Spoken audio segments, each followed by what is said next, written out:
Please don't say shit like that, Hunter. Yeah.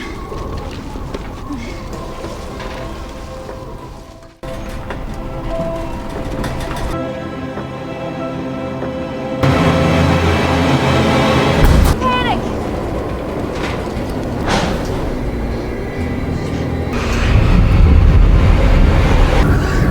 Hunter?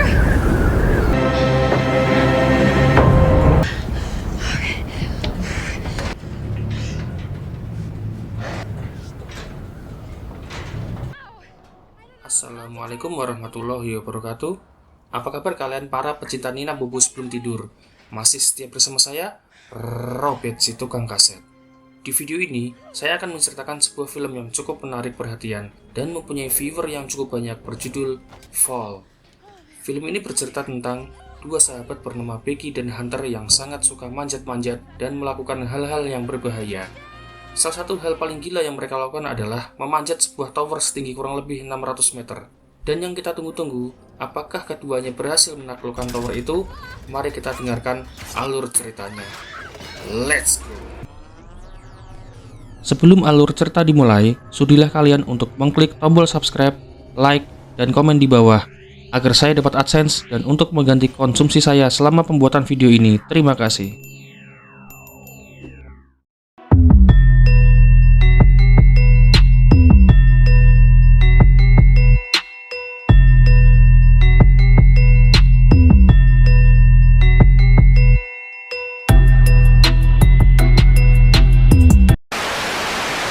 Film diawali dengan adegan sepasang suami istri yang sedang melakukan panjat tebing. Mereka adalah Becky dan suaminya yang bernama Dan. Selain mereka berdua, ternyata ada lagi yang ikut, yaitu sahabat Becky yang bernama Hunter. Karena Hunter ini cewek yang jago manjat, ia berada jauh lebih atas daripada Becky dan suaminya. Kegiatan yang mereka lakukan rupanya sangat berbahaya, karena jalur pemanjatan yang rentan, serta angin yang bertiup sangat kencang, dan medan yang tidak dapat diprediksi. Namun, Dan berusaha meyakinkan istrinya kalau mereka akan baik-baik saja. Mereka bertiga terlihat sangat menikmati panjat tebing itu karena sudah menjadi hobi mereka. Ketika Dan ingin mengaitkan alat pengait di sebuah lubang, ia tiba-tiba dikejutkan dengan adanya seekor burung yang tinggal di lubang itu. Apesnya lagi, pengait tubuhnya rupanya tidak sanggup menahan beban tubuhnya, sehingga Dan pun jatuh dari ketinggian lebih dari 200 meter. Kematian Dan tentu saja menjadi pukulan berat untuk Becky. Ia seperti kehilangan arah dan tak tahu harus kemana. Becky kini merasa hidupnya sudah tak berarti lagi. Bahkan setelah 51 minggu sejak kematian Dan, Becky berubah menjadi seorang pecandu alkohol yang depresi dan menjauhkan diri dari semua orang termasuk ayahnya sendiri. Ayah Becky yang bernama James tentu saja khawatir dengan keadaan yang menimpa putrinya. Ia berusaha memotivasi Becky untuk melupakan dan merelakan kematian suaminya dan kembali menjalani kehidupan yang normal. Sang ayah bahkan mengumpamakan apabila situasinya berbalik dan Becky yang saat itu terjatuh dari tebing, apakah mungkin Dan akan bersikap sama seperti yang Becky lakukan sekarang? James yakin bahwa Dan akan tetap melanjutkan hidup dan bahkan melupakan Becky. Mendengar hal itu, Becky semakin marah pada ayahnya dan memilih untuk kabur sejenak meninggalkan ayahnya. Begitu di rumah, Becky kembali meneguk sebotol alkohol sambil melihat abu suaminya yang masih tersimpan rapi. Keesokan harinya, Becky kedatangan sahabat gilanya yaitu Hunter. Sama seperti Becky, Hunter juga mengaku sedih setelah kematian Dan. Maka dari itu, ia mengambil waktu untuk beristirahat dan menenangkan diri. Namun Hunter yang kini sudah berhasil move on dan siap untuk memulai petualangan kembali. Hunter meyakinkan Becky untuk melawan rasa takut dan kembali menjadi dirinya yang dahulu.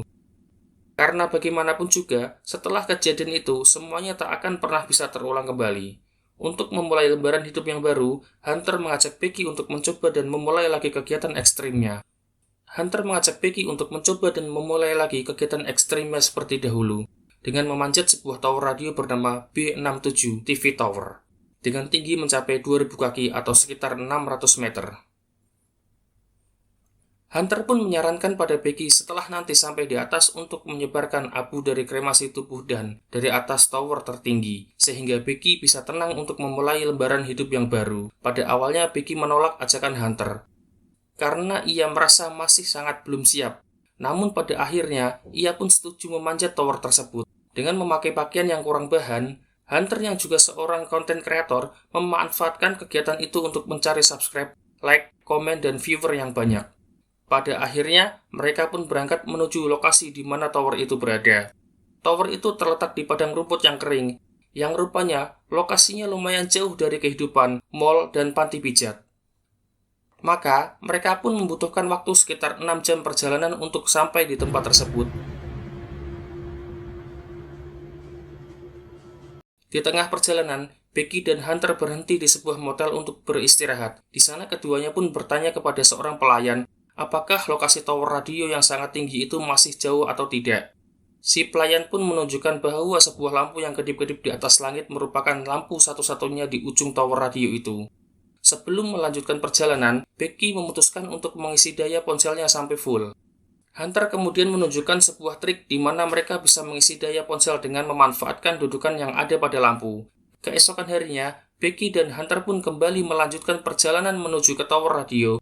Selama perjalanan itu, Hunter selalu merekam setiap kegiatannya, karena pada nantinya, dokumentasi itu akan ia upload di channel YouTube-nya. Hal itu kadang membuat Hunter tidak fokus, hingga keduanya hampir saja akan tertabrak oleh truk.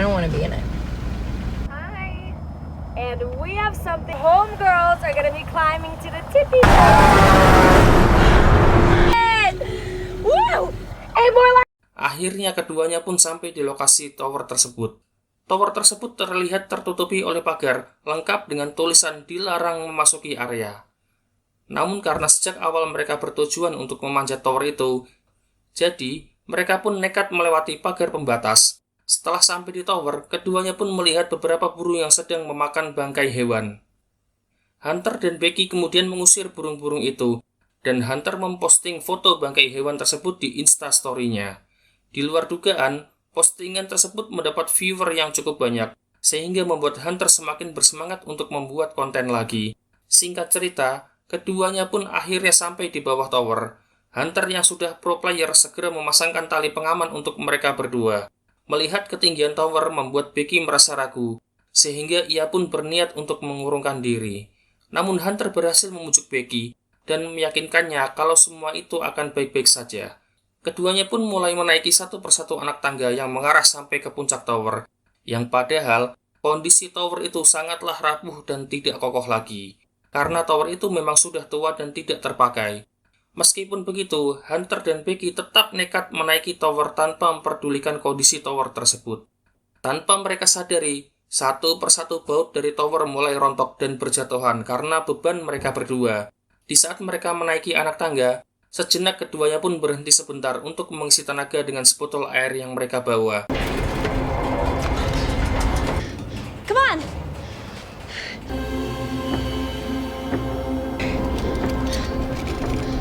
Halfway up. That means we've climbed.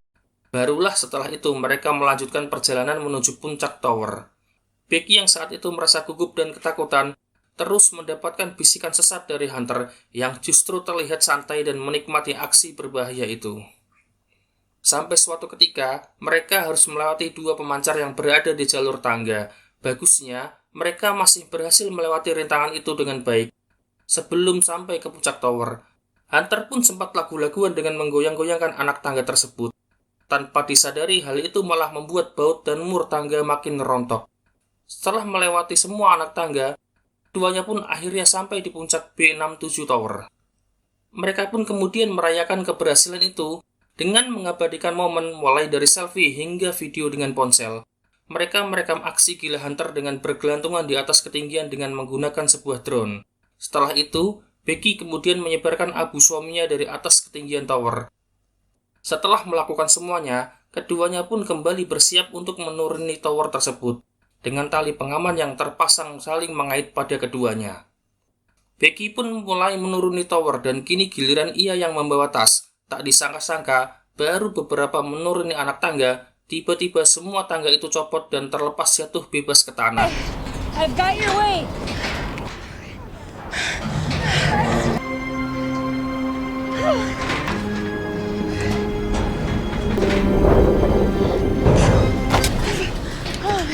Oh my god. I think you're good.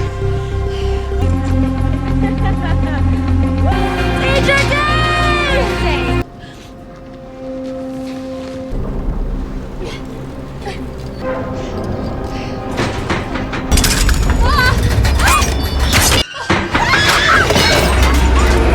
sehingga Becky terjebak dan bergelantungan di atas ketinggian. Beruntung keduanya terhubung oleh tali, sehingga Hunter bisa menarik Becky kembali ke puncak tower.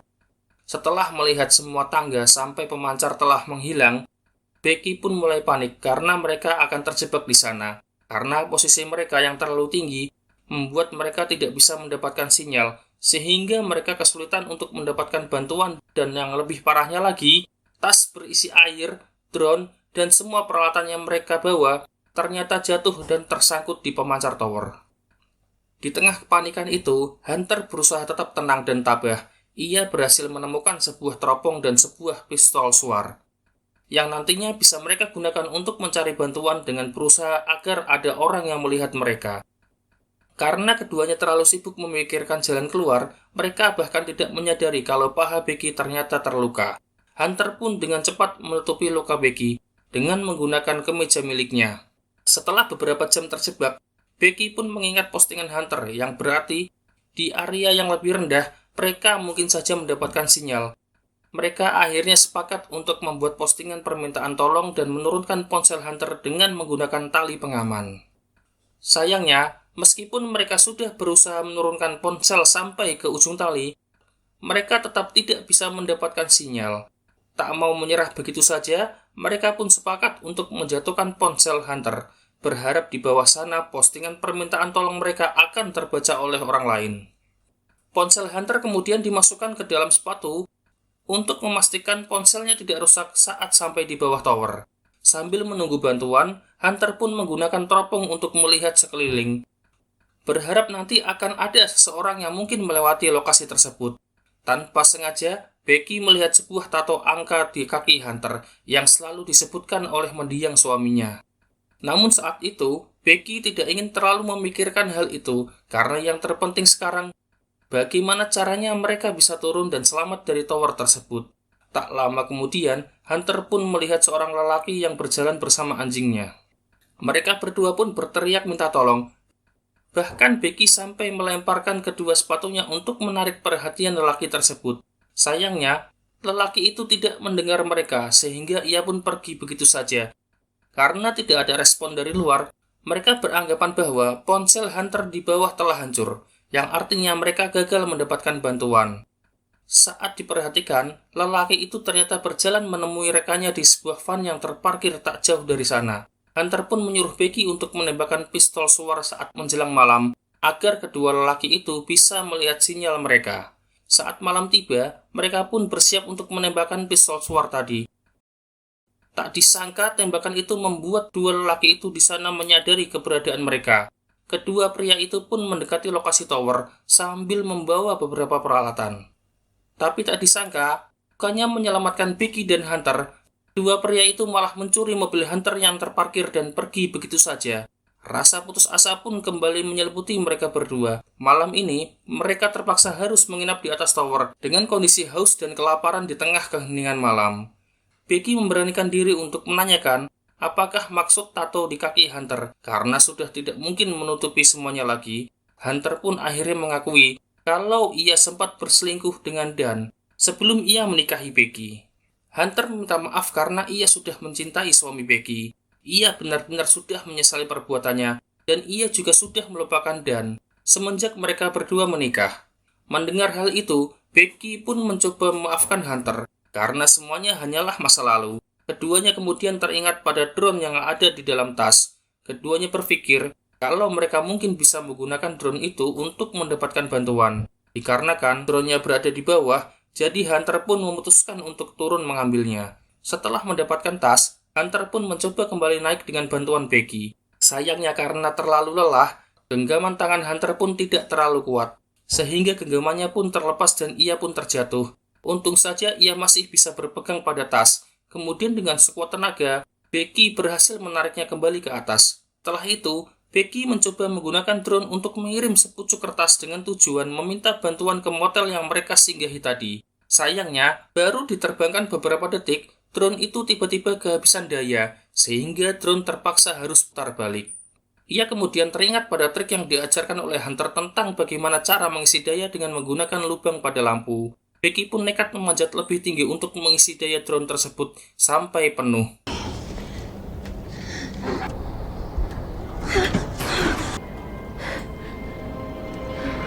Register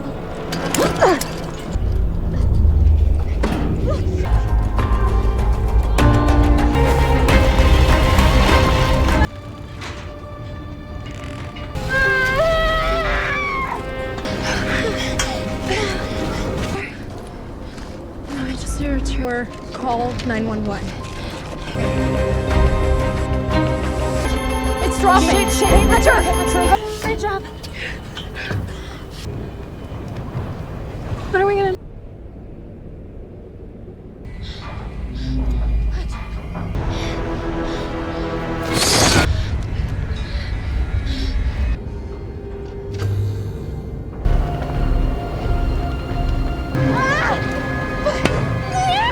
Kurang lebih selama 1 jam, Becky terus menahan posisi nangkringnya itu untuk memastikan baterai drone terisi penuh. Ia juga diserang oleh beberapa burung pemakan bangkai, karena burung itu mencium aroma darah dari kaki Becky yang terluka. Namun untungnya, dengan segala perjuangannya, Becky pun berhasil mengisi daya drone sampai penuh. Kemudian mereka bersiap untuk menerbangkan drone itu sampai ke motel terdekat. Tapi emang lagi apes, perjuangan mereka kembali gagal karena saat di persimpangan jalan menuju hotel, drone mereka malah ditabrak oleh sebuah truk dan rusak. Hal itu membuat Becky dan Hunter merasa sangat sedih, sekaligus frustasi. Bahkan Becky merasa ia sudah tidak sanggup lagi untuk melewati 1 malam di tempat itu. Kini harapan satu-satunya yang mereka miliki adalah ponsel milik Becky. Becky pun bertekad ingin mengirimkan pesan pada ayahnya dengan cara menjatuhkan ponselnya. Becky meminta Hunter untuk meminjamkan sepatunya. Tapi secara tak terduga, Hunter menjawab kalau ia tidak bisa meminjamkan sepatunya karena tubuhnya berada di bawah.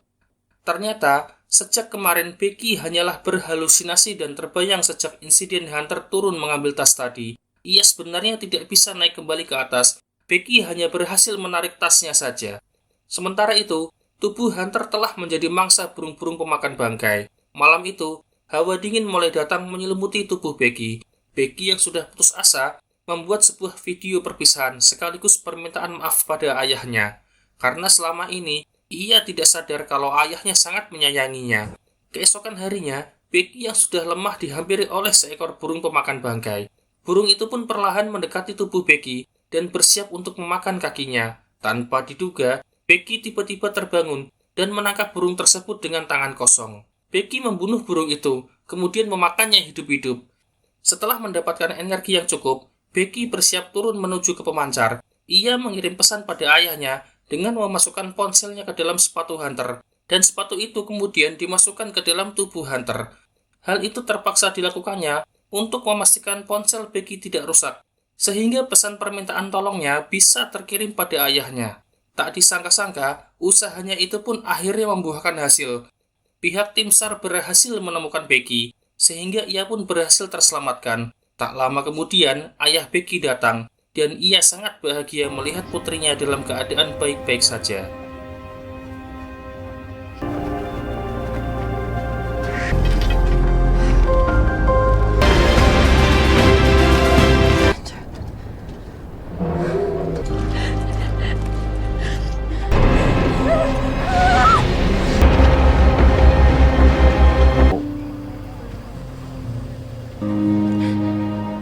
Dan film pun berakhir.